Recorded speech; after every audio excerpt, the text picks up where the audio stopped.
கர்த்தரிடத்தில் கிருபையும் அவரிடத்தில் திரளான மீட்பும் உண்டு என்று நாங்கள் வாசிக்கிற வேத வசனத்திற்காக எங்கள் தேவனாகிய கர்த்தருக்கு கோடான கோடி ஸ்தோத்திரங்கள் உண்டாகட்டும். எங்களுடைய ஆத்துமா எங்கள் ஆண்டவருக்கு காத்திருக்கிறது. கர்த்தரையே நாங்கள் நம்பி இருக்கிறோம்.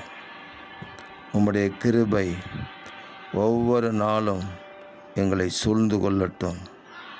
கிருபை பெருகட்டும். தேவரீர் அனுக்கிரகம் செய்வீராக.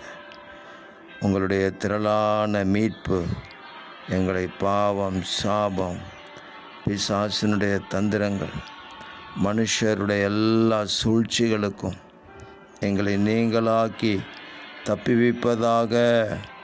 ஆமேன். ஆண்டவரே, உங்கள் இரக்கம், கிருபை, தயவு எங்களுக்கு திரளாக கிடைத்து ஜீவனுள்ள தேவனுக்கு நாங்கள் சாட்சிகளாக இருக்க நீங்கள் உதவி செய்வதற்காக ஸ்தோத்திரம். இரட்சகர் இயேசுவின் நாமத்தில் ஜெபிக்கிறோம் பிதாவே. ஆமேன், ஆமேன், ஆமேன்.